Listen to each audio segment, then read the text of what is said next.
say, Kyle, when an idea to say or do something, go somewhere, buy something comes to your mind, how much time do you spend thinking about it before acting on it? 0. If I'm thinking about it too much, it's a no, right? It can be annoying for people around me because they'll be like, yep, we're doing that right now, you know?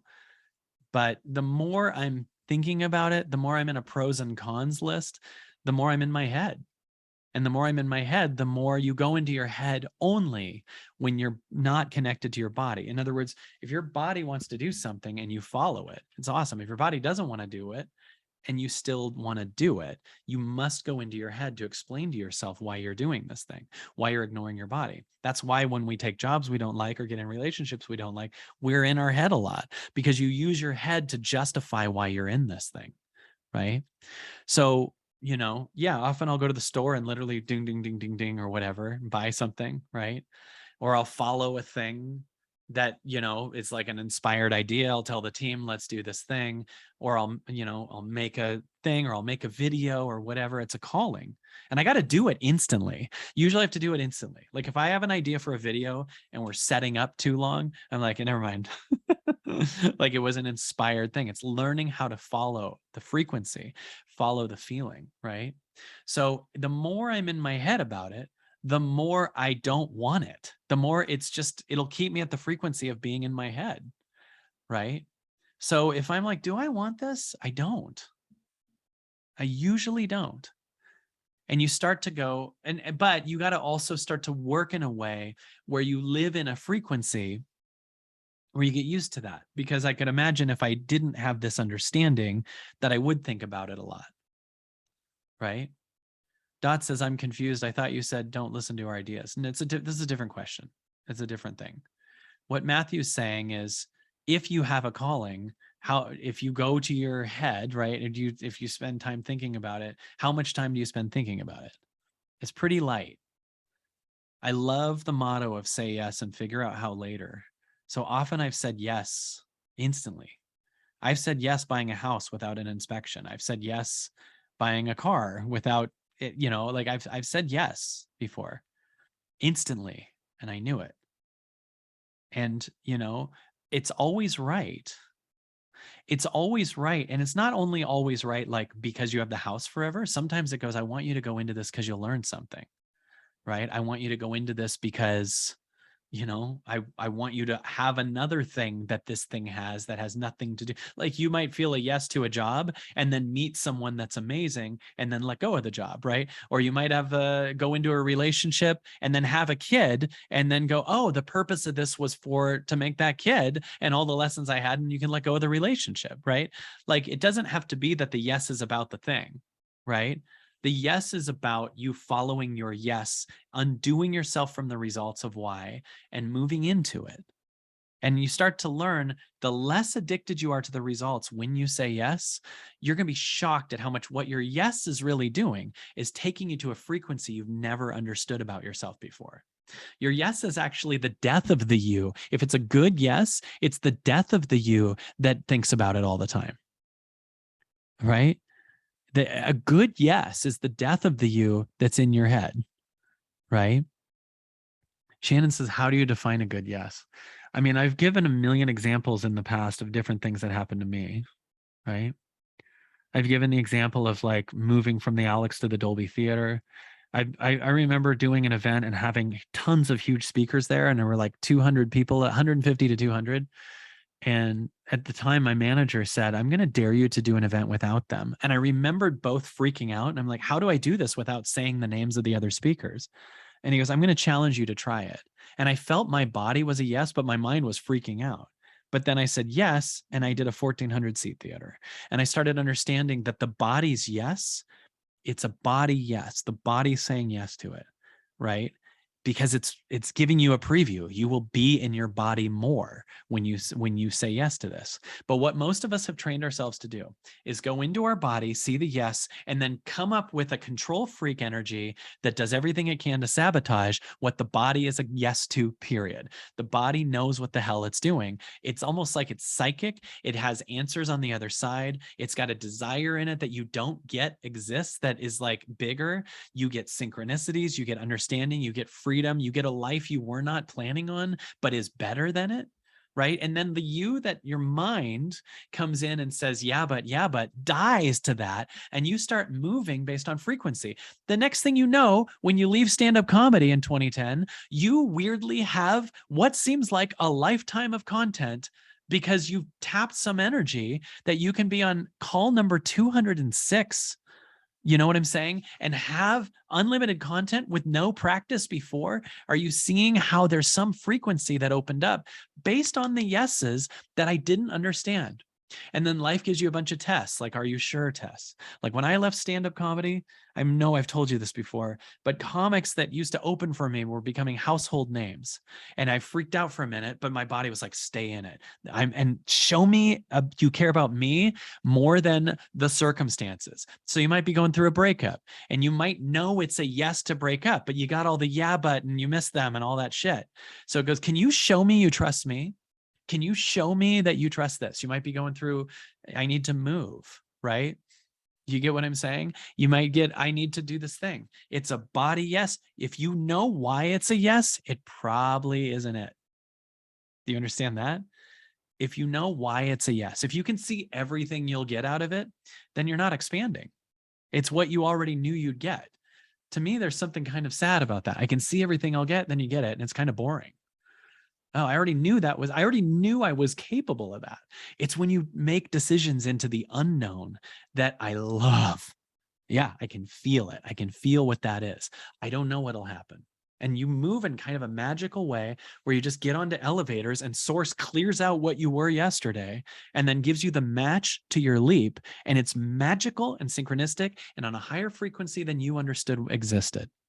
So Matthew, that's why I know if I go into my head that we got a problem, right? I know that if I go into my head, then I'm explaining to myself from a pattern of protection. Yeah, but what if we buy the car and we lose our money? It's always fear is why we go into our head. Your head is here for fear. Your heart's here for expansion, right? And you actively work every day on making the most expansive heart-based decision you can, right? And if you choose a heart-based thing, you understand it. And it's not always, and by the way, often what your ego's highest is what you think your heart is. In other words, we're like, I think I'll write my book, and I can feel, no, that's actually fear looking like your heart to you, right? And you just feel it in your body. I don't know what'll happen, but I feel this person would change my life. I don't know what'll happen, but I feel like I would be so loved, and I would feel love in that situation. I don't know what'll happen, but I feel like I would raise my value if I say yes to this. I don't know what'll happen, but I can feel some kind of world changing happening through me if I say yes to this. And then my other rule is all sides have to be a yes too. In other words, if I'm passionate about something and I say yes to it, and then the universe goes, not now. Like, in other words, if it's a person I want to date and they aren't interested, okay, that's fine. It's not a sad thing. It's fine. The universe is giving you a red light and you just honor it. Both need to be a green light. Most people's problem is they live at yellow.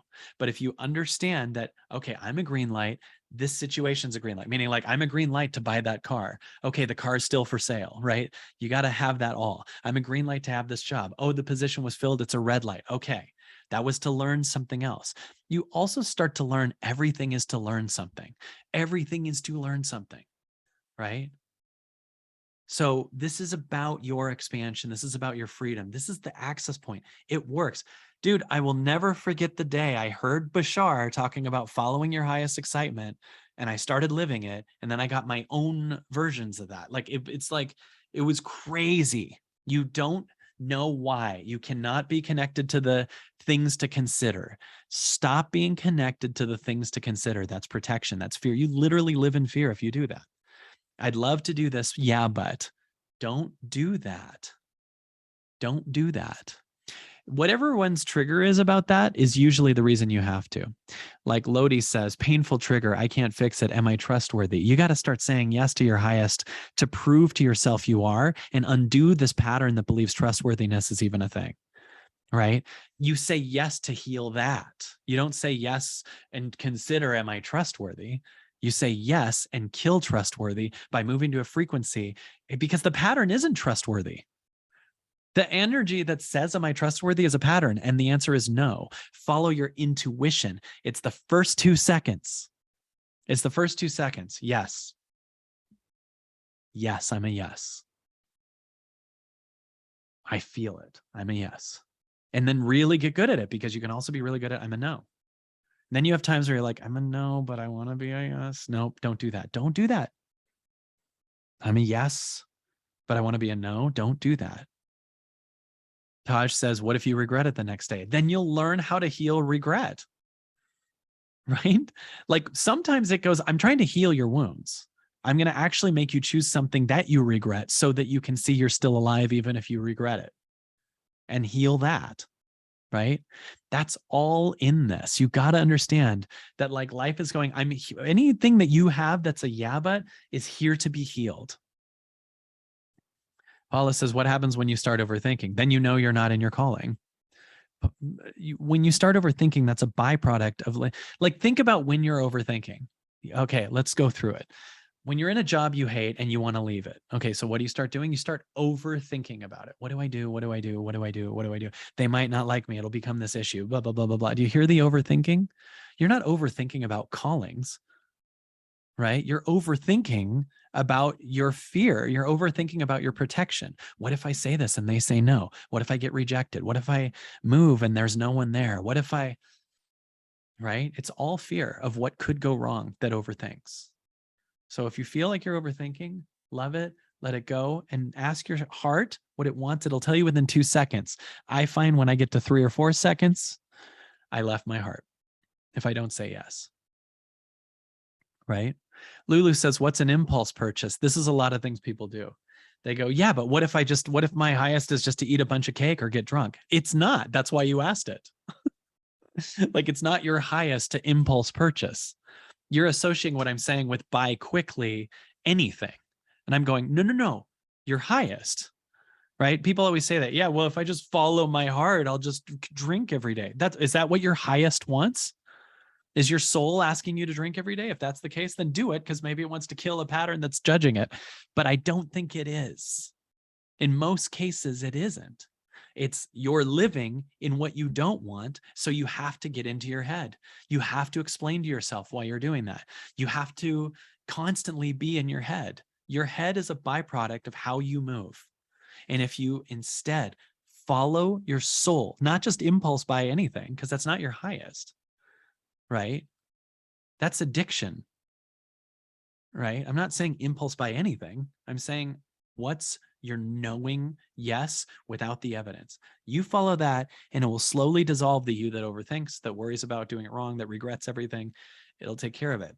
And if you don't know, then your highest is to listen for a long time.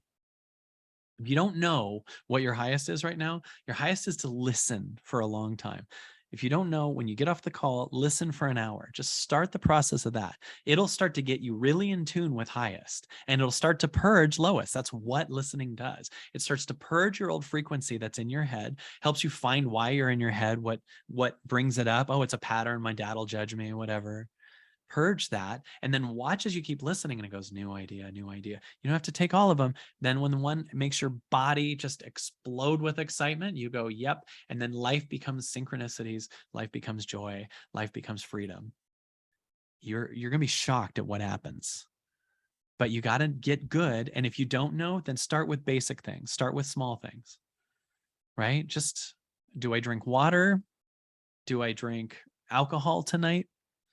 Do I eat healthy? Some people it might be like I had a day where it was like, I need you to eat shitty to heal stuff with your mom. I need you to eat Thai food and cry out your mom. I sat in a Thai place and my mom's telling me, my dead mom is like, I can't wait to have the pad Thai. I heard my mom's voice and I sat in a restaurant and cried for hours. So at that point, it goes, I don't want you to follow the only highest is healthy. It goes, we need to be there for this wound inside that you've buried by being really healthy for a long time and bring him out. Right. So you start to learn how to follow it. If you don't know, just start listening for a while. Right. You understand that? Just start to listen for a while. If you don't know what to do, just listen for a while.